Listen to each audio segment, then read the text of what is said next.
Welcome to Spoiler Piece Theater, the podcast that doesn't give a shit about spoilers. We just want to talk about the movies.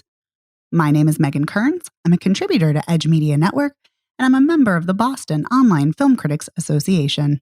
My name is Evan Crean. My pronouns are he, him, and I am co-chair of the Boston Online Film Critics Association and co-author of your 80s Movie Guide to Better Living. Yeah, you are. Yeah. And my pronouns are she, her. I had forgotten. Yeah, they are. That's right. They are. I like the excitement. So I had forgotten. So thank you for reminding me. No problem. So it's just the two of us this week. It's a little strange because Dave is off this week. But we miss Dave, of course. Hi, Dave. But we're still excited to talk about some movies. Yeah, we are. Mm-hmm. And this week, we're going to be talking about Mortal Kombat or Mortal Kombat. Mortal Kombat! We're also going to be talking about Golden Arm and Silo. So I'm not sure why Silo is funny. No, I'm laughing to myself because every time I see Golden Arm, I think Golden Eye. Oh my God. I thought you were going to say you thought of Golden Shower. So. Oh, wow. That's a very different direction to take it. It's not Tina Turnerized, but... Ooh, Golden Eye. Yeah, Golden Arm. Oh my God. I love Tina Turner, as you know. And yes. I love that song. I think that's a great Tina Turner song and a great Bond song. Mm-hmm. I agree. Yeah. And I don't always love the Bond songs, but that one is a good one. And I think it's very indicative of a good Bond song because it has so much like brass going on. And she always has so much, charisma and presence and strength. So, but anyway, we're not here to talk about the awesomeness of Tina Turner, although we could. No. Because we've done that before. But we have. But let's talk about the film Silo. So the film Silo is directed by Marshall Burnett, who also wrote the story, and the screenplay is by Jason Williamson. And this is about a farm, and specifically it is about a teen named Cody who is trapped in a grain entrapment accident in a silo. And oh boy, I found it very tense, and it's a horrifying premise. But what did you think of the film, Evan? For me, it was kind of a mixed bag. Mm-hmm. I think the scenes in the silo were very tense. Yes. And the premise of someone being stuck in a grain silo is terrifying, to be honest, especially when you learn at the end of the film that grain silo entrapments, this kind of accident, are very common. Mm-hmm. They said what, Megan? They happen once on average every 15 days, and nearly half of them are fatal. Like, oh my God. Yeah, and there's been 1,270 reported since 1964. Oof, it's terrifying. Yeah. So those scenes, they're very tense. They're terrifying. I can't even imagine what that situation is like, but I feel like the elements around it didn't work as well for me. Mm-hmm. I thought some of the acting was not good, to put it nicely. Just kind of like amateur-ish, and the points I feel like we're trying to make in the story about, like, Cody is there with Frank, who's the volunteer firefighter, and Frank went drinking with Cody's father, and they drove off a bridge, and so Cody's mom has always held Frank responsible for that, and so there's like that backstory, but that I think was interesting. But the parts that didn't work for me were like the people sitting around going, why do bad things happen to good people? It's which I think is literally a line in the movie, if I remember correctly. Yeah, it's not a very creative or interesting question to pose. And I just don't think the scenes where they're exploring said question are particularly well acted. So I think for me, that's my issue, is that like the grain silo situation is tense, and there's something there, but the packaging around it didn't quite pull me through. I was kind of like, but I want to hear what you thought. Yeah, I mean, I think everything you're saying is very fair. I also found the grain scenes to be extremely tense, like especially the fact that a guy has already gone under and died, and like Cody witnessed that, and then Cody starts sinking, and the guy Junior is telling him, don't move, you'll just go down further, or in faster. And then you find out Cody has asthma and he's having an asthma attack. And so, his mom has to go get his asthma inhaler and then bring it. And then they have to like give it to him. And it's like super, super tense. And all of that is great. And I think, especially in the opening of the film, in the first few scenes, it's really great lighting. It's really great cinematography. It's really, really stunning landscapes of the farmland. And the score is this beautiful, haunting string score that I really enjoyed tremendously. And I like, in theory, that it uses this tragic disaster to kind of explore family issues and dynamics, and Junior's father, who has dementia or Alzheimer's. And, it's because he made, like, I don't want to blame him because it's not his fault, but because he thinks he's supposed to be there, that's partly why this happened, and which is incredibly sad. And so I like that we're exploring these issues, but it doesn't really go anywhere. Like, I don't feel like it's written well enough that it really digs into these issues. And like, it feels almost kind of surface level. Like, they're expressing things, but I don't really feel what they feel. Like, I don't feel the same feelings. Like, I'm not getting that same sense of urgency or the same, pain that they're feeling over the past. And I also feel weird that we don't get more time with Cody, even though he's the one in the grain silo. Like, there's something about it that feels, I don't know, kind of strange, that we spend so much time with his mom and with, Junior and with Frank. And yeah, it just feels a little weird to me that I would have liked to have learned more about Cody, other than he has asthma and he's in a metal band, which we learned before he has the, accident. So, right. Yeah. So I liked this. I just kind of wanted more from it. Yeah, I think surface level or kind of cursory is a good description of like the emotional arc of the movie, but also I think the story itself, because after the film, Shauna was looking up information, we were reading about it, and apparently the writer and director are not like farm people, like they're city people that made this movie, I guess. Well, Marshall Burnett grew up in Tennessee in farm country, but yeah. That's what the press notes say anyway.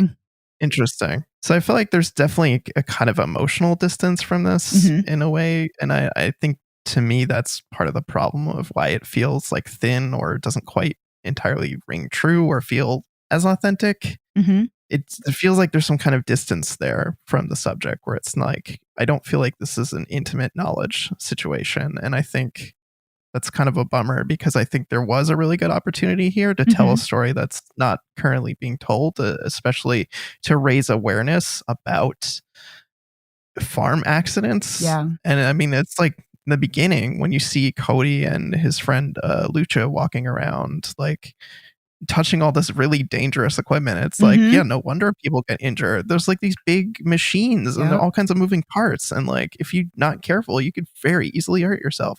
So I think there's definitely a good nugget of an idea there. And I just wish it was better executed, because I think this could be a much more compelling story. I agree. And I agree with you that the elements are there. And I think it gets some things so spot on right that it makes me really, disappointed and kind of sad that not all of it is working at the same level. I didn't have quite the problem that you did with the acting, although I definitely know what you mean, because there is one scene in particular that the mother is like yelling like, "I don't care about your protocol, go get my son," and it felt very fake to me. Like, I was like, oh, this is your big moment. And yeah, I feel bad saying that, but yeah. But I agree with you on, the concept. I think it's great and I think it's important. And this is extremely dangerous work. And I think we as a society, we don't do enough to support farmers. And I think that even though there's kind of this mythos in our society about how, great being a farmer is, in actuality, we don't really support farmers in funding and the way we should support farmers, especially small farmers, as opposed to like factory farming. And so, yeah, great concept, a lot of great elements. I just wish it had kind of come together a bit more. I think this would have been a really fantastic short film. Yes. Yeah, I agree with that. Yeah. So I think if you're going to make it a feature length narrative, you need more. And I wish it had more. Yeah. And I suspect this is due to budgetary constraints, but like to spend all this time with Cody and to not actually see him in the part where they pull him out of the grain silo is like, I don't know. I thought that was a miss on the film's part. We spend all that time with him in there and then we don't get to see him extracted. We just see him like on a stretcher getting wheeled out of there. Yeah. And it's really tense when like they're kind of like, for lack of a better word, like scooping like him out. Like, they're like, everybody's in there trying to like work to get him out. But like, yeah, but it is kind of weird. And again, another strange choice, another strange directing and editing choice. And I'm curious about those choices. Yeah. Yeah, me too. And another thing I feel kind of bad because I feel like this movie, it doesn't paint like farm country middle America in a very positive light. I feel like it's respectful to the farmers, but I feel like it's not really respectful to like the people, like the first responder people. Like they're kind of like not working together particularly well. They're not really organized. They don't even really have a good sense. If this is like a fairly common occurrence, they can't even really agree on like what the right course of action is to like get him out. And then there's like the people who start cutting the hole and then almost kill him. It's like, I feel like this is not a great portrayal of like the people in the town that if this is a common occurrence, they should have some idea of what the right course of action is. And I know that like situations are different. Sometimes there are variables that you don't like, can't account for, but it just, I don't know, it felt very disorganized. Like a plot summary I think I read on IMDb says something about like the town coming together. And I didn't feel like the town came together so much as, like you said, the mom says, go out there and get my son. and the guys just frantically dig him out and somehow get him out of it. Yeah. Yeah. I mean, it's kind of hard, because is this accurate that, first responders in a situation like this do come off disorganized just because every situation is so radically different? I kind of don't think so. Like, I feel like they would have a pretty good, system and rhythm in place. So what it feels like is it was a decision, a storytelling decision. Like, well, we need to, ramp up the tension. And so we're going to make it disorganized. And I don't think it's as effective as it could have been or should have been. Agreed. Yeah. And I don't know why. Oh, actually, I do know why. I was going to say, I keep thinking of, and now I can't think of the name of it, but the amazing fire documentary I saw at Sundance. And it was footage all about disasters and forest fires and firefighters. Oh, yeah. Was that Bring Your Own Brigade? Yes. Was that the name Thank you. Yes, it was. And thinking about that and thinking about another, kind of disaster and how tense that film is, editing together all of that kind of footage. And this is a very different kind of disaster, of course. And it is one where obviously Cody has to, remain still in order to be saved. But I still kept thinking like, I'm surprised there's not more urgent fluidity in the film. I'm surprised that there's not, and if it is kind of a slow waiting game, I'm surprised there's not more discussions. Like I said, with Cody, like it just feels weird. Like I would think that somebody would be talking to him to try to keep him calm. And I know Frank kind of sort of does that, but yeah, I don't know. It seemed like there were, to me, some missed opportunities and some missteps in choices for how this story was told. Mm-hmm. But having said all that, like, and I feel really bad because it is a very small film. I liked it. I don't want anyone to think that just because I'm, criticizing or critiquing it that I don't like it. Like, no, I actually did like this. I just think there are things that could have been better. Fair enough. I liked elements of it, but I don't know if I can go so far as to say I liked it. Totally fair. Did you have anything else you wanted to say before we move on to our next film?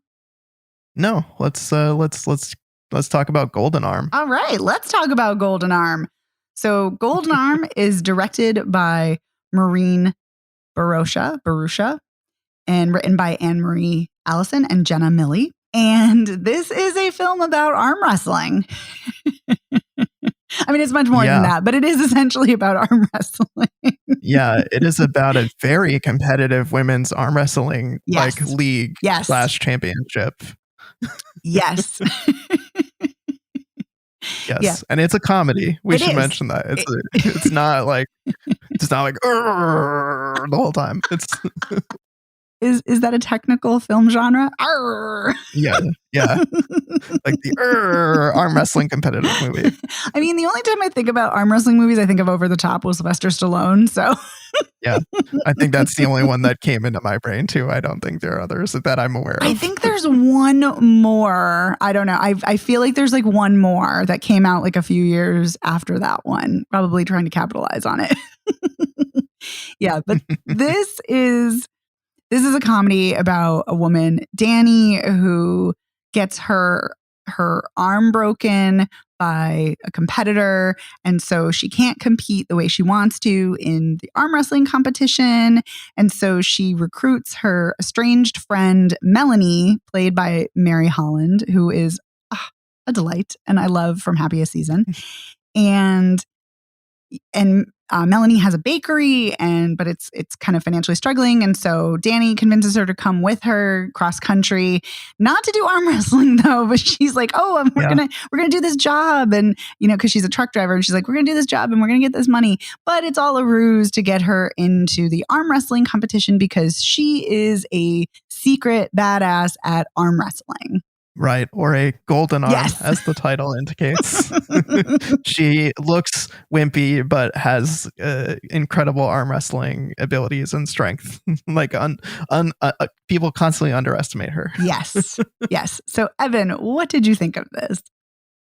Oh, I thought this movie was a hoot. I enjoyed the premise. I thought this was funny and charming.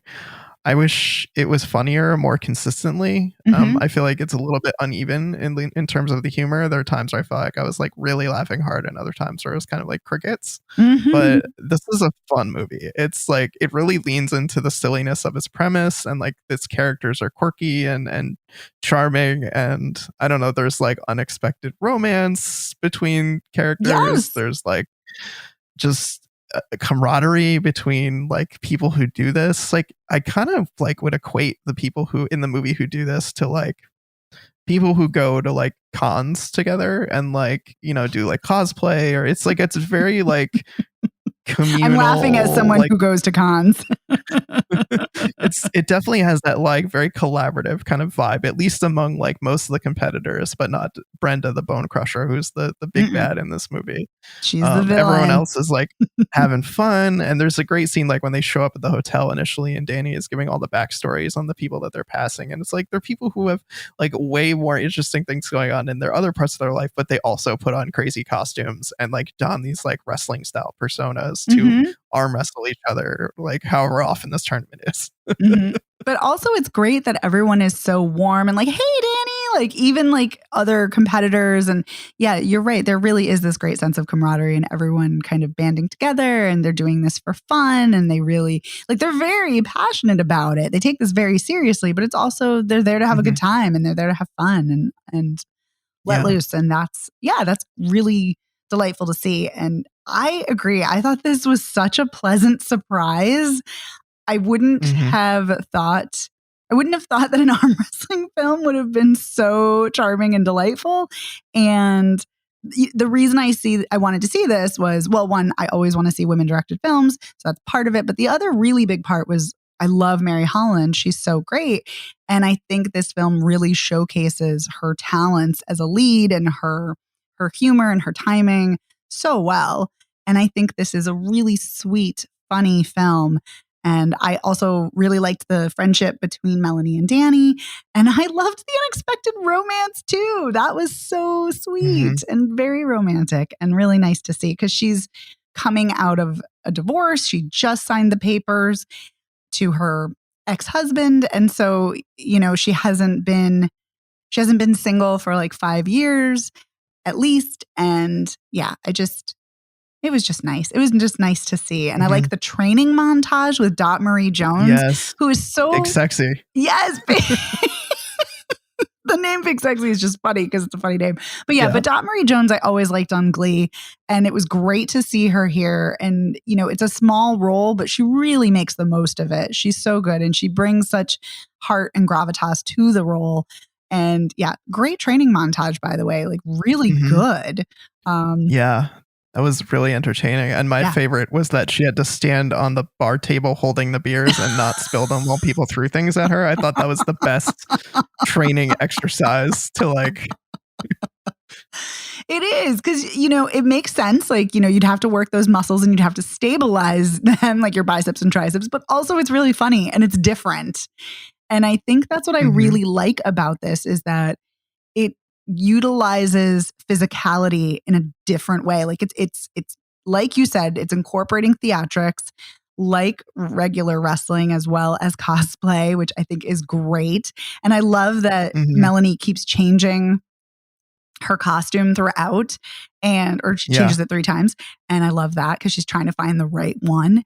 And I love that. But I also love that like a sports movie, or any other sports movie, it really does focus on, the training and the physicality of that. And when you start to see so many films, especially so many training films or sports films, you start to see the same things over and over. You expect certain things, like you expect a training montage, but this was a different one. And that was really a nice surprise. Again, a lovely surprise to see. Yeah, I enjoyed the personas too. Like you were just saying, first she's really nervous, so her character is freaked out. I love that. That's what she goes by, and then she embraces her baking, the fact that she's a baker and becomes the breadwinner, which is really entertaining. And she's like throwing flour at people, and she's got like flour on her face. And then eventually she embraces her destiny as Golden Arm to. Embraces her destiny. The prophecy has been fulfilled. That's definitely what it felt like. It did. Oh my God, though. The build up to that scene. That's the scene where they're like, since this is a spoiler piece, she gets her arm broken and it's a compound fracture. And so she decides to wrestle with her off arm. But you see she's in the back room with Danny and they're both like about to vomit every time they look at the arm. And they're both in this like struggle of like trying not to vomit. I know. Well, it was pretty gross. Oh yeah, it was disgusting. But I just something, it's like when characters in a movie are just like they have that trigger where if one person throws up, the other person's going to throw up, and they're just like caught in this battle of like dry heaving, but trying really hard not to. And I just died laughing during that scene. Yeah, I found it more humorous in the little moments of dialogue, like references, like any film that references Frozen and Shirt Tales. Fuck yes, I am in. Yes, yes, yes. Bring me back to my childhood. Thank you very much. I don't think I know that one. Shirt Tales. Oh my God, Evan. Shirt Tales was a cartoon in the 80s where animals, they were like anthropomorphic animals. They had little like half shirts, like little t-shirts, and they would like light up when they had to like be called to something. And yeah, it was Shirt Tales. And Danny makes a Shirt Tales reference and it was great. Yeah. Nice. So I was dying laughing at that. I was like, yes. Yeah. I really like tremendously that we see different kinds of women, like, and not just different, like not just women of color, not just people of different races, but we also get different body types And we see taller women, we see fat women, we see really muscular women, we see thin women, tall, short, you name it. And I love the body diversity in this film. And all the women are seen as powerful. They're all seen as desirable while not objectifying them. It's really refreshing and lovely to see. Yeah, that is an awesome aspect of this movie. It's it really surprised me in a good way. Me too. I think I went in with very low expectations. Just like, I don't know what this movie's going to be. It has like a silly sounding kind of premise, but it really, really enjoyed it. It was like a lot of fun to watch. Yeah, it has a lot of heart too. It has, a good message about, Danny becoming more generous or more, helping Melanie out. Because at first she's, recruiting her for kind of more selfish reasons to get vengeance on Bone Crusher Brenda. Who, by the way, was totally giving me Furiosa vibes without being Furiosa. Which I kind of loved. Yeah, she's definitely and then Melanie learns not to run away and to take chances. And so everybody learns a lesson. Yay. But it's an incredibly sweet film that has a lot of heart and just a lot of fun. And it is a lot of fun. And I enjoyed Eugene Cordero, who plays Greg, who's her love interest in the film. And he's a referee in the tournament, which I think is an interesting dynamic that they present. Yes. Listen, I loved it. He's also on The Good Place, which we talked about The Good Place on the Patreon. Not that it was about The Good Place, but we did mention it. But he also is really great on Crazy Ex-Girlfriend. So I was very delighted to see him in a bigger role. Me too. Yeah, I always find him charming whenever he pops up. And so I was glad to see him here too. Yeah, good performances all around. Yeah. It's interesting because I feel like there's kind of like this crew of like comedians I would feel like are kind of like mid-tier comedians, like people who I feel like are really have like strong improv careers, like Ron Funches. Like he does stand up, but like Kate Flannery from The Office is in this, and I wish that she was in a bigger part because she's so funny, and I feel like she gets a little bit in this, but I would have liked to see her in a bigger part because I feel like she's really funny. But yeah, I feel like it's like some of these people you're like, okay, I've seen these people around and things, and they're kind of like a similar tier of like what they're doing. They're kind of like popping up in good supporting roles and bit parts and TV and movies and stuff. Yeah, I've definitely seen the woman who is the gynecologist talking about how balls are not strong, but labia is. Definitely seen her stand-up comedy before. But yes, a lot of familiar faces. But yeah, do you have any final thoughts that you'd like to share? No, I think that covers Goldeneye. Actually, I realized I have a final thought. Ooh, let's hear it. Well, actually, two final thoughts. So one, I think this ticks a lot of boxes in sports movies, but it also ticks the female friendship quota of you must sing along to a song, either in karaoke or in the car. And it does. And I love that it's Heart's These Dreams, because that's a fucking amazing song and I love it.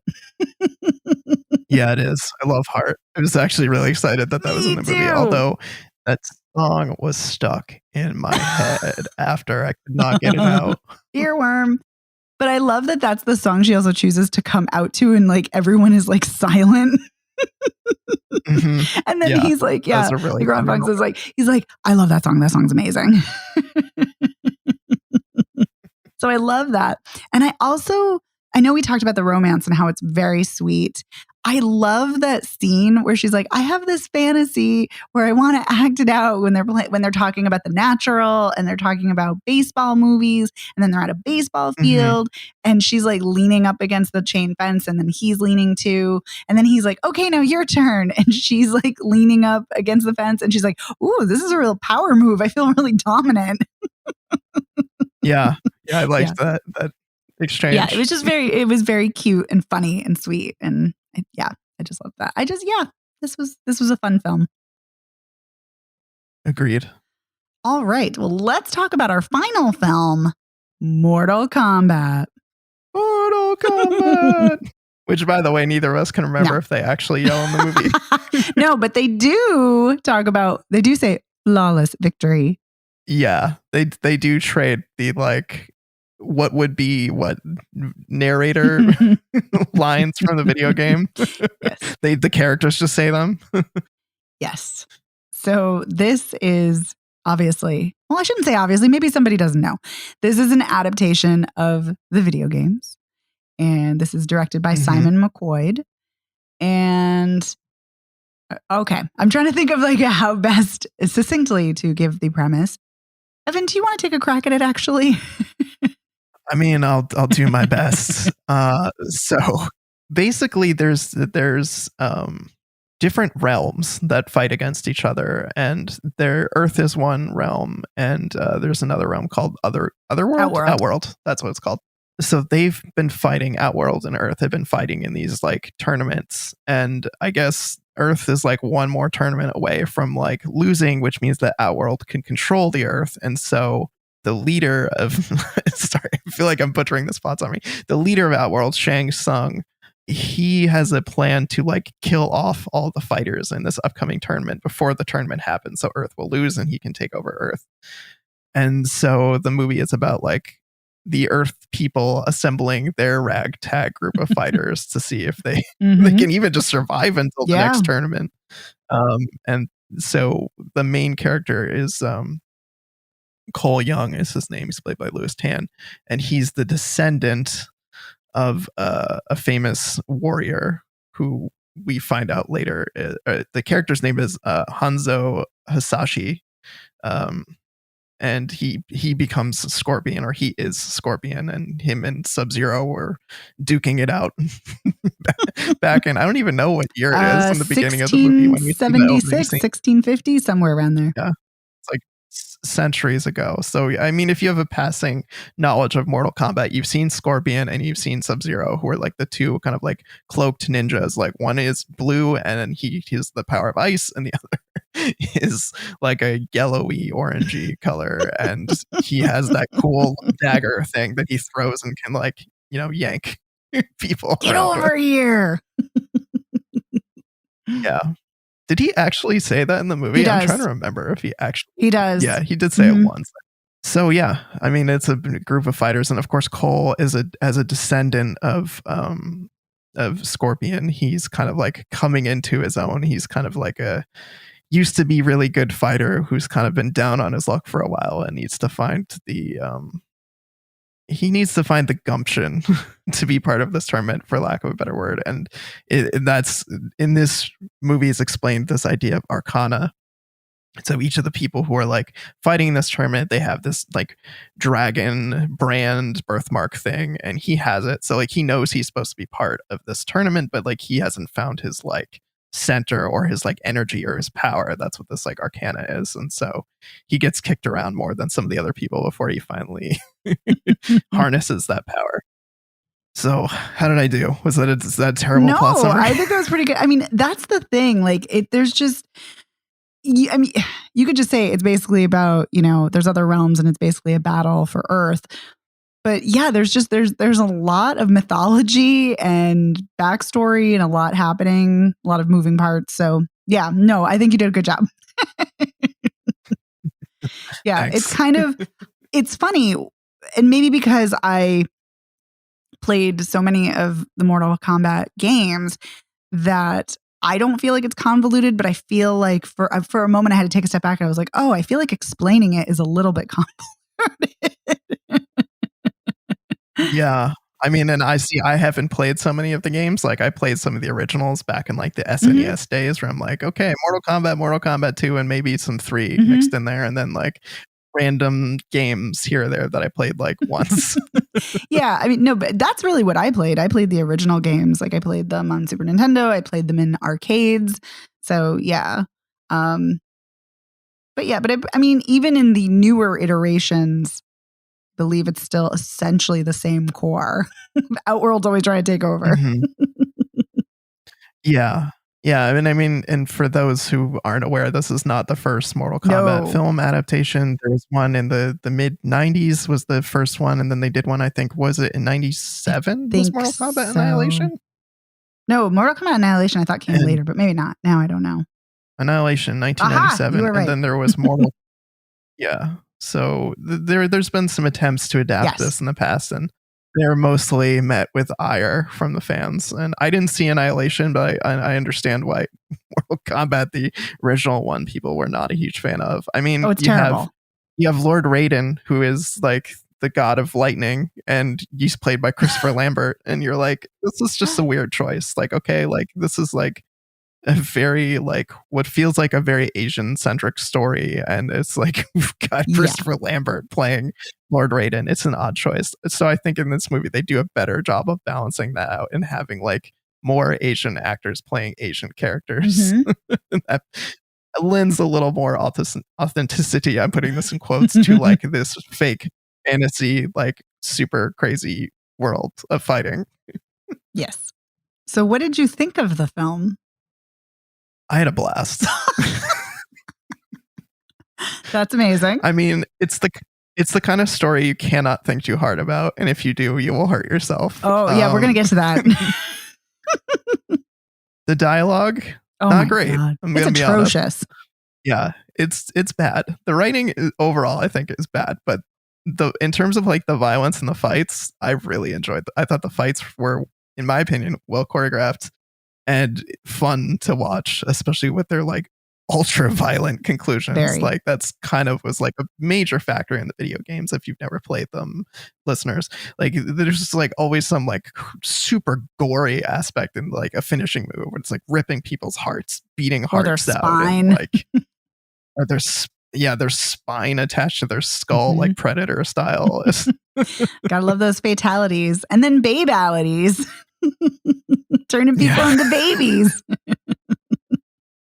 I always thought that was such a strange thing. That no babies were harmed in the making of this movie, but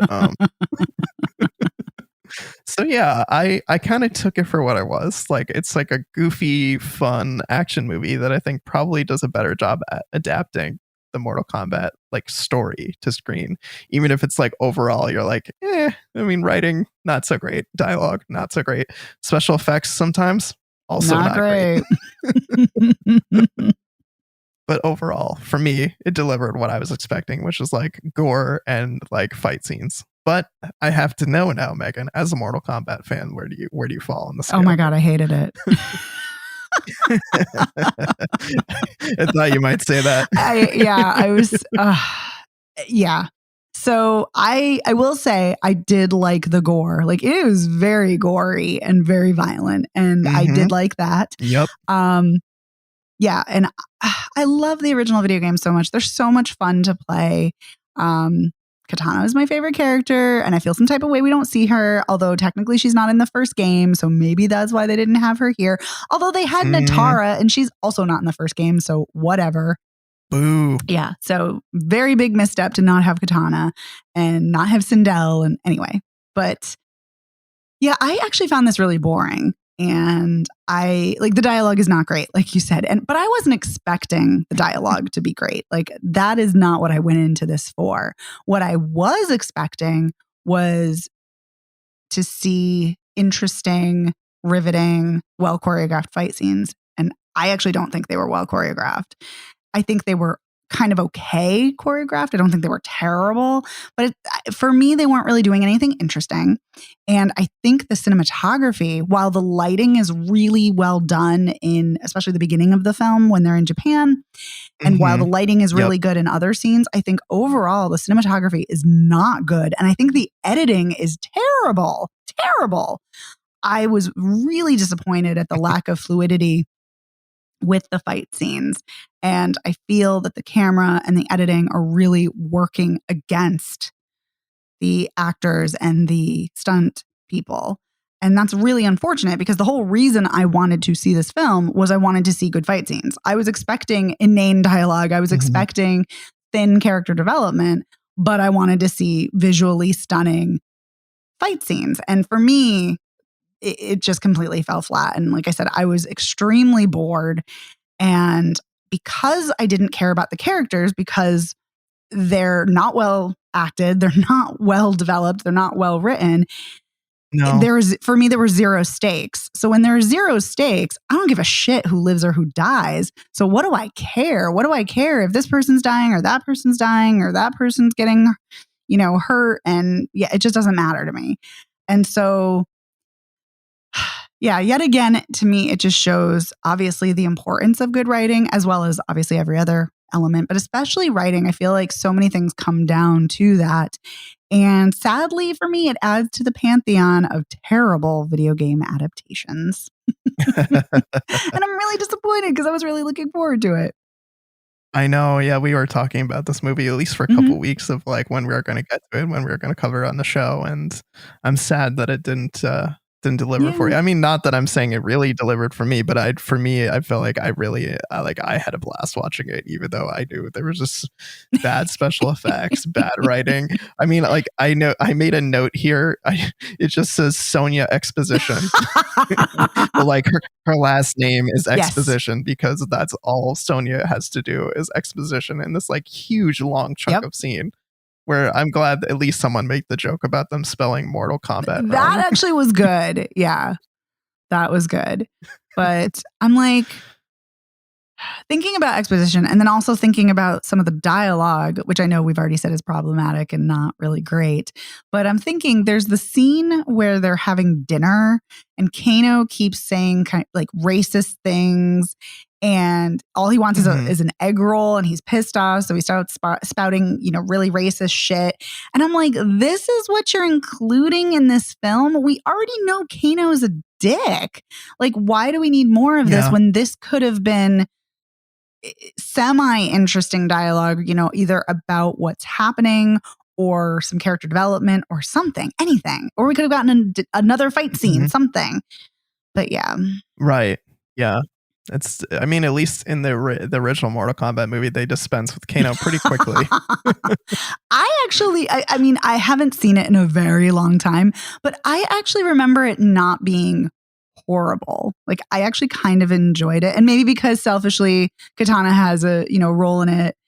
I don't know. Maybe that's why I liked it and Annihilation, but because I really like Katana. Well, I don't know. I find it really, like everybody, I shouldn't say everybody, but this film especially focuses so heavily on the rivalry, the murderous rivalry between Sub-Zero and Scorpion.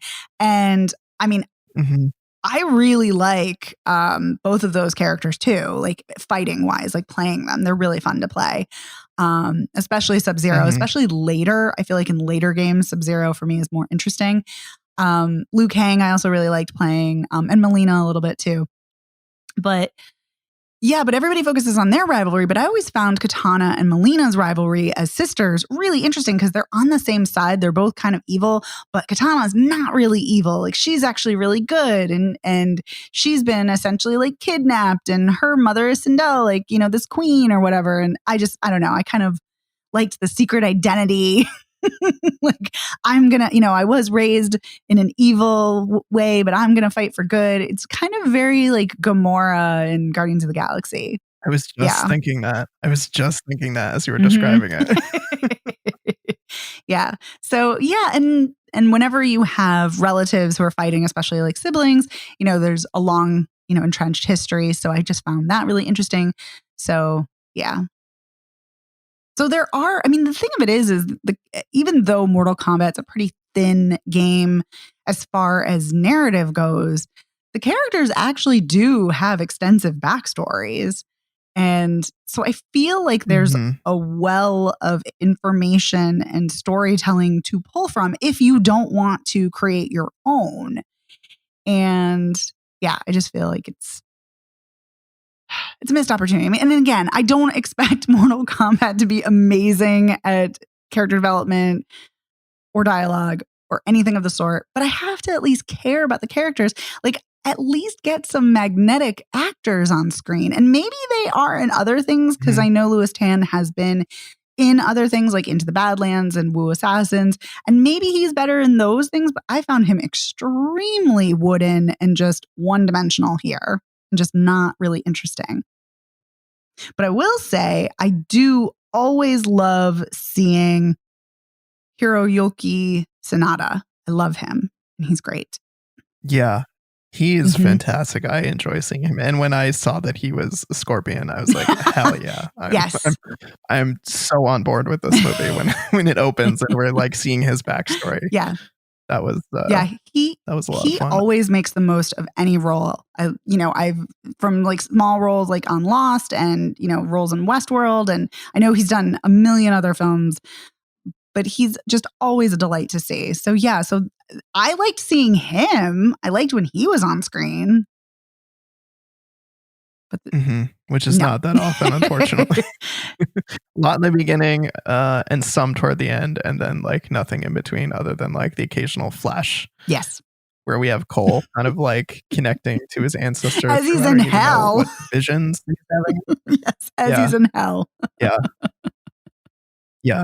I think I found it really obnoxious the way the characters were saying like things like flawless victory and fatality. I thought that was just a dumb touch. But I think for me, it was the kills that I really enjoyed. Like for some reason, this movie was very big on gouging people through the eyeball with something. Like Kano gets like the garden gnome to the eye. Goro gets skewered in the face. Like I have some of my notes just say things like buzzsaw hat. Oh my God, the buzzsaw hat was so disturbing and also kind of great. Yeah, or blood knife sickle. Yes. Yeah, there's a lot of, I remember, so Dave's not here, but I remember he texted us that the thing he learned is that ice is very dangerous. Yes. Something this movie taught me as well. Yes. Yeah, speaking of, this isn't an eye gouge, but also Melina gets like her stomach gouged out. Like there's a giant like tube, like hole going through her stomach. That's right. Yeah, you can see right through the hole. Yes, you can. Jax smashes that guy's head in with he just like claps his hands. Which, by the way, I have to say, and because Jax does get cybernetic arms in the game, but seeing Sub-Zero take out his arms that way, like, and they freeze off and then just shatter, was extremely disturbing. Yeah. It was twisted. Yes, and seeing the kind of not skeletal, but kind of makeshift arms he gets first before they're cybernetic. Oh, those were creepy too. Yeah, they were very skeletal and just like rickety too. Rickety. Like they didn't seem like they were sturdy. Like they felt like any moment too much pressure and they'd like fall apart. Yes. Like like when you drop silverware, like in a bunch of silverware and like the spoons all like fall on the floor. Picturing like his arms falling apart. Yeah, well, when he's trying to I don't remember what he's trying to lift, but he's trying to lift something like some block or something. I thought they were going to snap off. Yeah. It was unsettling. Yeah. Oh, yeah. But I don't know. I also felt like Shang Tsung wasn't that menacing, and he really should have been, and he wasn't. No, I think some of that has to do with the maybe I'm typecasting the actor. Maybe. I don't know. Chin Han. I don't know. I feel like he normally does not play very menacing, so I'm like not used to him being menacing in the same way that I was with like the original Mortal Kombat. The actor who plays Shang Tsung, Cary Hiroyuki Tagawa. Like I feel like I'm used to seeing him in kind of like more menacing parts. That's or fair. Like so I don't know. Maybe that's my issue. Maybe. Yeah. Maybe I'm mentally typecasting him. Maybe, but I wasn't mentally typecasting, or I don't unless I was doing it subconsciously, which totally could have happened. But yeah, I still felt like he wasn't very menacing, like despite everything that was happening and gathering an army and cheating and kind of, like invading Raiden's temple, which he's not supposed to be doing. But yeah. But I don't know. Yeah, but I'm disappointed. But I'm curious. I mean, they're setting this up clearly for a sequel, because at the end, he's off to go to Hollywood to see Johnny Cage and to look for him. So, yep, I would be curious who is going to be in the next one, if there is a next one. Yeah. I mean, we'll see how well this has done in the long run. And if they feel like they want to do another one, who knows? These movies. Yeah. I think I'm bummed it wasn't more fun. But it does make me want to revisit the games again. I'll say that for it. Yeah. I think the only one I have the original Mortal Kombat for Super Nintendo in my cartridge. Is very wonky because I bought it used somewhere, so it doesn't even work half the time. Yeah. My Super Nintendo conked out eventually, probably about like 5-10 years ago. But I have the other Super Nintendo, the like little one that has like pre-programmed games in it, but it does not have Mortal Kombat, sadly. That's a shame. It's a big shame, but I might have to get one of the newer Mortal Kombats, for PlayStation, just because reasons. I need to play. For gaming reasons. Very important gaming reasons always. Oh, yeah. You know what I wanted to say, speaking of, because I know I like ragged on this film and criticized the hell out of it, and most of the acting, which I thought was no good. I will say the guy who's Kano, Josh Lawson, not bad. No, I think he very effectively played that obnoxious kind of braggadocio like kind of character. Yeah. Like he was chip on his shoulder, obnoxious, like shitty, sarcastic. I feel like he was great. Yeah, but he was the only one that I felt my eyes kept going to. I felt kind of like, not that I wanted to really follow his character, but kind of like, oh, something interesting is happening over here. Yeah, I agree with you. I think he really embodied that role quite well, which is nice to see in a film where I feel like so often people are just phoning it in. Oh, for sure. So a couple bright spots in the film. So maybe I don't hate it, but I kind of hate it. Actually, I think I'm just absolutely I'm just so disappointed. And it's I was having this conversation with my roommate just the other day that it's so frustrating. Before I even saw Mortal Kombat, it's so frustrating because there are so many fantastic video games and so much great writing and storytelling within video games. And yet Hollywood cannot get its shit together to adapt a good filmic adaptation. And it's really, really frustrating. And I feel like they don't take video games seriously as a medium. And I feel like so because they don't take it seriously, they're like, well, we don't really need good writers. We don't really need, good, great crew on this. And that's how it feels anyway. And I wish they took them more seriously. And I wish we got a really good video game film adaptation. Because I'm hungry for one. Yeah. And we've talked about this in the show. I think when we talked about PAX, we talked about video game movies and possibly in our Patreon, but there's a lot of crap. there's just piles and piles of crap video game adaptations and very few that are even passable. Yes. Which I think is why I might have cut a lot of slack to the original Mortal Kombat. Yeah. Maybe why I cut this one slack. Yeah, probably because I think that could arguably go speak to why people cut a lot of slack to comic book adaptations, because some of those are good, a lot are not.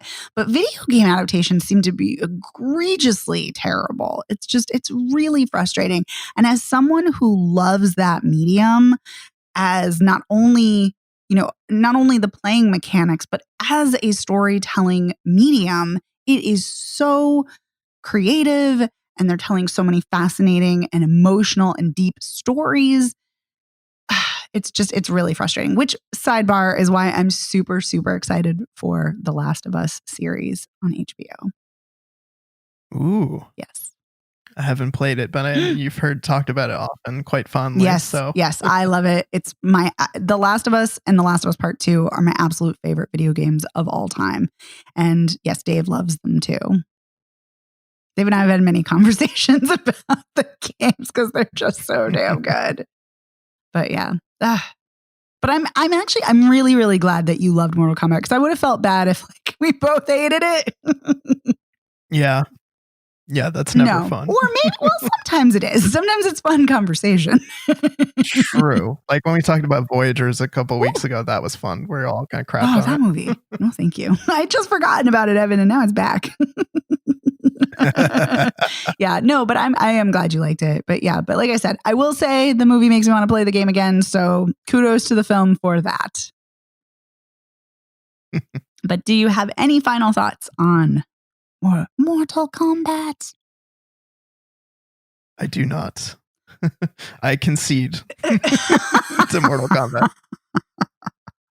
Nice. Wait a minute. I didn't ask you. Who is your favorite character to play? Oh, I don't know if I played it often enough to like have. I feel like I liked. I feel like I liked Liu Kang. Yeah, he was good. Yeah, but no, I don't feel like I had like favorite characters.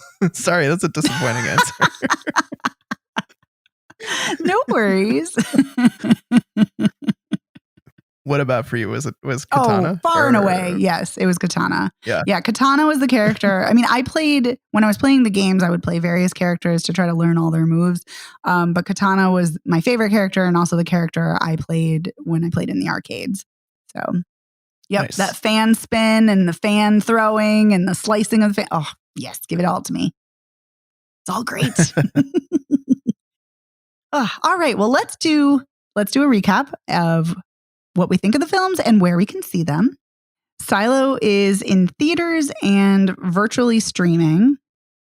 I would say see it. It's not a perfect film, but I think there are good elements there. What about you, Evan? I'm going to say skip. Unfortunately, I don't think I liked it enough to say see it. Totally understandable. And Golden Arm, you can get on VOD. And I think we would both enthusiastically say see it. Oh, for sure. Yeah. I thought that was a safe bet, but you never know. You might, there might be an upset. You might surprise me. Not in this case. I think so. And then Mortal Kombat, you can see on HBO Max. It's also in theaters right now. And I would say skip it. But what about you, Evan? I mean, I think if you're the kind of person who's going to be interested in the movie.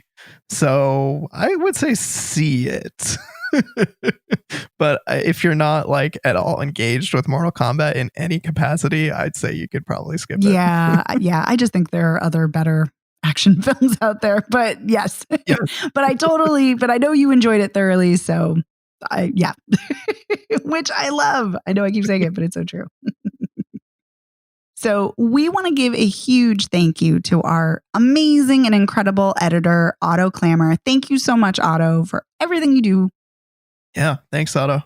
You can find Spoiler Piece Theater anywhere you get podcasts. You can find us at our website, spoilerpiece.com. And be sure to follow us on social media. We're all over the place. We're at Spoiler Piece Theater on Facebook. We're at Spoiler Piece on Twitter, Instagram, TikTok, and Letterboxd. So be sure to follow us. You can also email us if you want to share your thoughts. If you're like, no, Megan, Mortal Kombat is the best, or, I loved Golden Arm too, which I hope you do. You can always share your thoughts with us at spoilerpiece@gmail.com, or you can give us a call at 862-21-PEACE. You can leave us a voicemail message. We love a voicemail message. Yeah, leave us your best Mortal Kombat. That's right. Tell us your favorite character. Leave us your best flawless victory or Mortal Kombat. Yeah. We love talking about that. I'd love to hear that. What was that? I'd love to hear either of those things or both if you really want. If you leave us a message. Oh my God. Give us your Mortal Kombat, your favorite Mortal Kombat character. That would be amazing. And if you do that, we will definitely share on the show and on social media. Oh, for sure. Yeah. So please be sure to call us. And if you like the show, which we hope you do, please rate and review us by going to ratethispodcast.com/spoilerpiece. That really helps us out and gets the word out about the show. You can also go to Apple Podcasts and rate us there. That helps us out even more. And if you really, really like the show, consider joining our Patreon. We do bonus episodes every single week. If you are a member for $5 a month, this week we have our bonus episode on the 1991 comedy Defending Your Life, which is so good. And yes, it is so good. For $1 a month, you get a thank you on the show. Like I said, for the $5 a month, you get weekly bonus episodes. You get access to all of our back episodes and new episodes. You also get to vote in monthly polls. And for $10 a month, you get to tell us what you would like us to watch and talk about in a bonus episode each month. Mm-hmm. And we want to take this moment to thank our patrons. Yeah, we want to say a huge thank you to Bill Scahan, to Sean Pensionar, Christopher Jensen, Bob Chipman, Charlie Nash, Davida Margolin, Zach Pigeon, Chris Wilkinson, Max Scoville, Shona Glasgow, Rory Glenn, Shelley McCaskill, Mike, Lord of the Sith, Deirdre Crimmins, and Shauna Harris. Thanks so much, patrons. Thank you, patrons. You're great. Thank you, listeners. You're also great. Yeah, you are. I was waiting for that because I knew it was coming. This has been a great episode. Dave, we miss you. But Evan, I had a great time talking with you, as always. Yeah, this was a lot of fun. So my name is Megan Kearns. I'm a contributor to Edge Media Network. I'm a member of the Boston Online Film Critics Association. You can follow me on Twitter at OpinionSWorld and on Instagram and Letterboxd at TheOpinionS. My name is Evan Crean, co-chair of the Boston Online Film Critics Association and co-author of your 80s Movie Guide to Better Living. You can follow me on Twitter and on Letterboxd as Real Recon, and that's real as in film reel. And we'll see you next time. Bye.